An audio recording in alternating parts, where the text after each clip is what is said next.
incredible, shrinking man.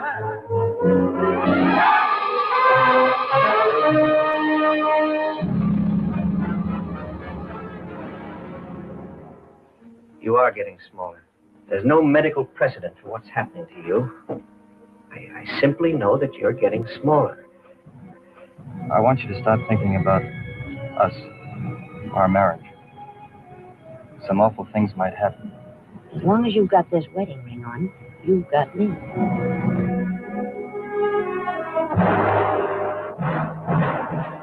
This is Orson Welles speaking. I have 45 seconds to tell you about something I think you'll remember the longest day you live. It's about a man named Scott Carey. A few months ago, he was 6 feet 2 inches tall and weighed 190 pounds. Today, he's 2 inches tall, and you can hold him in the palm of your hand. Now he lives in a world where he must fight for his life, a world where a friendly house cat is a predatory monster. Incredible because it's almost beyond imagining. Incredible because every hour he gets smaller and smaller. Incredible because every moment the terror mounts.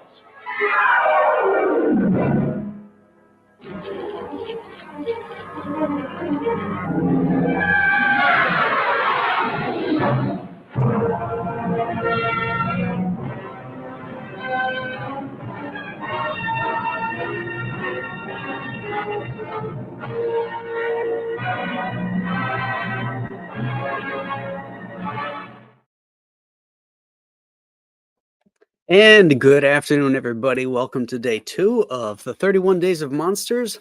I'm your host, Graham Nolan, and here we are doing another year's worth of movies. Today's a classic. This one from 1957, directed by Jack Arnold, who you remember had done the Creature from the Black Lagoon, and he had some clout when they went ahead and made this film. We'll talk a little bit about that in a sec, because there were some issues that came up. It was written by the wonderful Richard Matheson, who is just a master of science fiction and horror for movies, screenplays, books. He had written The Last Man on Earth, a trilogy of terror, Kolchak the Night Stalker. He wrote, I think he wrote some of the Dan Curtis movies as well, the screenplays for those. What else? Star Trek.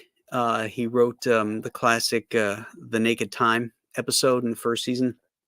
So this guy is an amazing science fiction writer. I think he also wrote stuff for Twilight Zone and The Outer Limits as well. Very prolific, and this is an amazing story.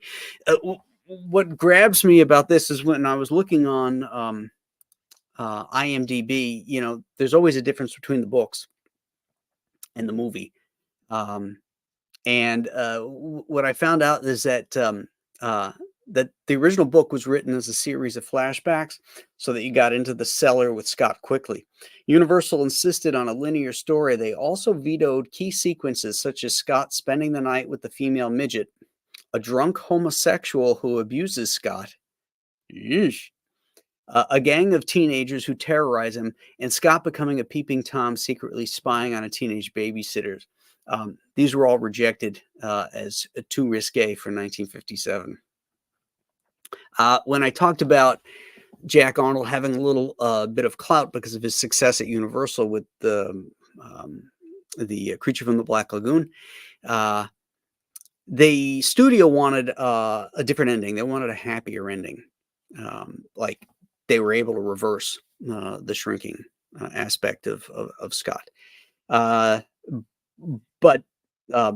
Arnold didn't want that. He wanted the existential ending, which I think is absolutely amazing. There's a sequence which I want to read to you. Also, how about Orson Welles doing that that intro for it? The reason they got him is because at that time he was working on A Touch of Evil for Universal. So you got the great Orson Welles doing, what is ostensibly a B movie. So in the ending, there's a great voiceover that Grant Williams does.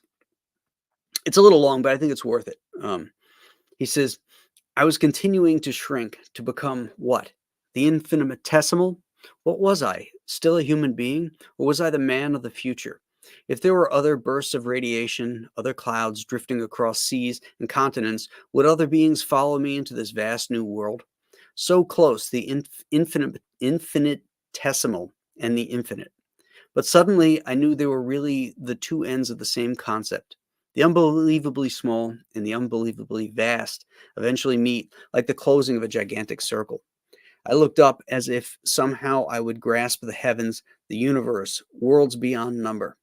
God's silver tapestry spread across the night, and in that moment I knew the answer to the riddle of the infinite. I had thought in terms of man's own limited dimension. I had presumed upon nature. That existence begins and ends in man's conception, not nature's. And I felt my body dwindling, melting, becoming nothing. My fears melted away, and in their place came acceptance. All this vast majesty of creation, it had to mean something. And I meant something too. Yes, smaller than the smallest, I meant something too. To God, there is no zero. I still exist. I just love that. It's poetic, it's existential, and it's powerful. This movie, once you get past some of the beginning, as we seeing him shrink, it's very dramatic. But once he gets to the cellar, man, this movie really takes off. Him fighting the cat and the tarantula and the flood. Him just trying to cross over that on the dried up paint stirrer to cross a great distance. Just amazing stuff. This is one of those 1950s must-see movies. So I hope you guys did your homework and found it. I was looking for it. I just saw it last like 2 weeks ago, and I don't remember where I watched it. But I was going to watch it again yesterday, and I started looking around and I couldn't find it. So I don't know where the hell I watched it. Sometimes they take these movies off. But what are you going to do? Let's say hey to the chat here. Chris Thacker is here. Leg Kick 1. Dan Genovese. Rick 1662. JP Roca. Good afternoon, everybody. Dr. Mask is here. Hyper Kaiju. Bloody Drake. Rob Fellows. Let's see what Rob's quote is. I had an enemy, the most terrifying ever beheld by human eyes. Yeah, the tarantula. I guess in the book it was a black widow. But maybe the Wrangler didn't want to deal with that. Chris Thacker says this is one of his favorite movies of all time. It's really, really good. Cigar the Gangster says this movie should be retitled The Incredible Shrinking Script. And Hyper Kaiju says something about black and white horror films just gets me in that Halloween spirit. I love them, particularly 50s. I love the 30s. I love the golden age. The 40s, they're a little sanitized, but there's some good stuff in there, of course. The 50s for sci-fi, they're the best. I just love those. 60s, not too much. There wasn't too much out there. Then the 70s, we got a little more blood and guts. Dan Genovese reminds us that it's only day 2. So much more to look forward to. And Marcus is driving to work.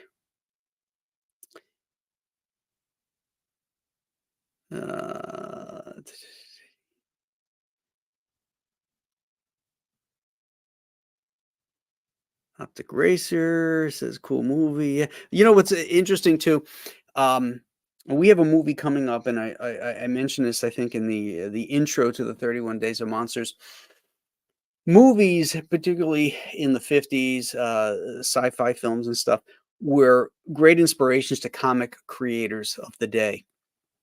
And when we see the Amazing Colossal Man, I'll show you clips and stuff from the Incredible Hulk #1 and how that ties in. In this one, it's very obvious. The Atom and Ant-Man were inspired by this film, by this story. The Shrinking Man came out in 1957. The Atom first appeared in Showcase Comics 34 in 1961. And Ant-Man was in, was it Astonishing Tales? Tales to Astonish? I can't remember. And then he followed the Atom in January of 62. So it's interesting to see that tie into comics.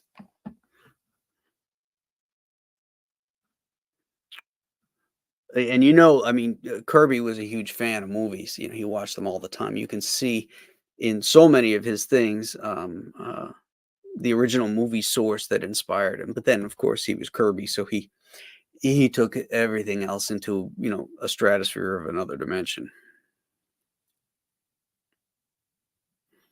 Like Kick One says, there's a movie coming out called Monster Summer. Watch the trailer, sir. It looks interesting. Okay. I watched the trailer today for somebody had mentioned the remake of Nosferatu coming up by the same guy who directed The Witch, which is in our list this year. And he also did The Lighthouse. So visually, it looks amazing, I have to say. They don't show you Count Orlok, and I'm sure that's on purpose. But it could be great. I don't know. I'm always a little leery anymore because of people that are making movies, how they're gonna, screw it up. Because I did not like the remake of Nosferatu from was it the 70s with Klaus Kinski? Didn't care for it. So I'm hoping that this will be good. They're remaking Salem's Lot, which is also on our list this year. The new one, which comes out actually tomorrow, the 3rd. So we'll have a chance to take a look at that and see how they screw. I mean, if that's any good. Rick 1662 says the sets in this movie are awesome. Yeah, the production department building the giant props, they turned out amazing. The scissor, the paint stirrer. I think there's a ball of yarn, just everything. The chairs, so great, and they got to use it again in Land of the Giants.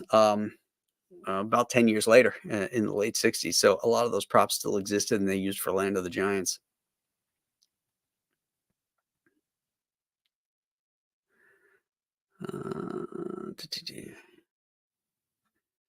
Dr. Mask reminds us to, if you like horror, stop by my site, pick up The Chenoo or The Ghosts of Matacumba Key or any of his other great books. Thank you, Dr. Mask. Yeah, Return to Monster Island is finishing up. So if any of you guys are still waiting on your books, Julie's over there right now finishing those up. We just got the CGCs in yesterday. There was a couple that were damaged, and a few of them didn't come back graded as I had hoped. So I am sending out new ones, and they're going to rush those. They're going out today to get those 2 repaired, and then the other ones graded properly, so that everybody's happy with their books when they get them. It shouldn't slow up the CGC fulfillment too much because we're still finishing up, but we should be done shortly. And then we'll get ready for Escape from Monster Island. So that's going to be fun. Rob Fellow says, I didn't pick up the Chenoo. The Chenoo picked up me.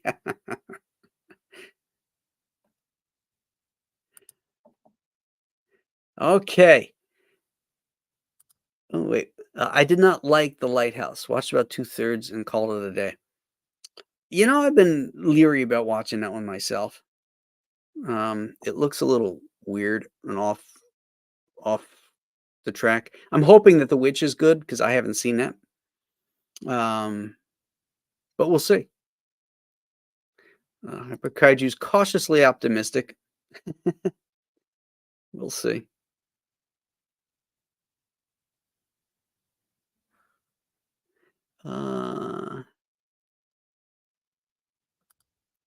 I remember reading this movie is indeed among the top 5 sci-fis of the 50s, along with Forbidden Planet. Okay, I'm going to make an unpopular opinion here, and I've got a few of them, but I am not a fan of Forbidden Planet. To me, Forbidden Planet is the Rio Bravo of science fiction films. Oh, you got to love it. You got to love Rio Bravo. You got to love Forbidden Planet. Both of them I find extremely boring. I get into it with Chuck Dixon all the time about Rio Bravo. There's so many things that bother me in that movie. I know they considered a classic Western, and I'm a Western nut, but that movie just does not work for me. And that's why I call Forbidden Planet the Rio Bravo of sci-fi, because I feel the same way. Oh, it inspired Star Trek and blah blah blah. It's boring. The characters are cardboard. They're not interesting. They got the slowest laser guns in the world. The production of it is amazing, and they put some money into it, but the pacing is slow, and it just and that music, or lack of music, that sci-fi sound, just can't stand it. I did Forbidden Planet a few years ago in our show here, but okay, let the hate begin.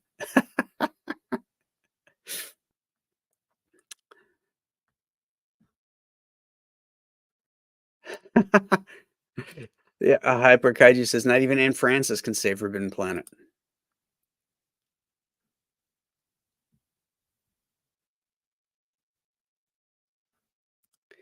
Have you seen the Tomb of Dracula animated movie? It's late 70s and free on YouTube. It's not the comic, but still fun. Hadn't even heard of it.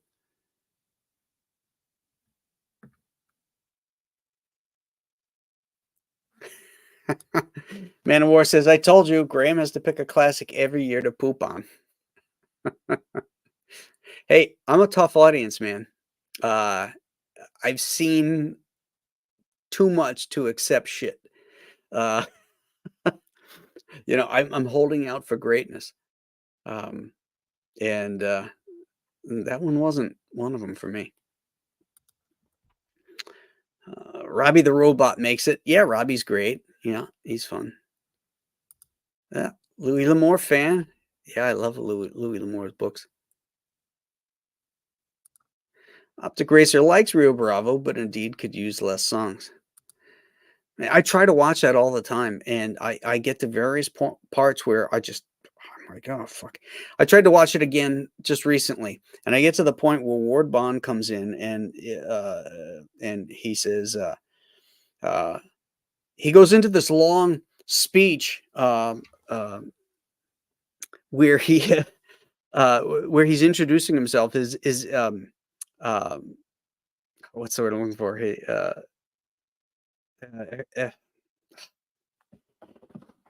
He's telling us too much about who he is without telling us who, without showing us. He runs in, oh, come on, Chance, it's me, your old pal, blah, blah, blah. I'm a rancher who does, exposition is the word I was looking for. He has this expository piece of dialogue. It's like, really, that's the best way you can introduce this character? So that gets me off and running. And then we have Stumpy, and we've got, Pedro Gonzalez with his over the top. Oh, I'm trying to tell you the story. Blah, blah, blah, blah, blah. It's like, okay, this is 31 Days of Monsters. This should be Saturday morning roundup. If we're gonna, there we go. Spaceman gets it. El Dorado is better. It is. It's better. I mean, Dean Martin's great in that in the original. Yeah, it's great. But I like El Dorado better. All right, gang, we have our first Tobe Hooper movie coming up tomorrow, The Incredible Life Force. So you can check that out. I believe it's on Amazon Prime for free. I watched it yesterday. It's going to be a fun one to talk about.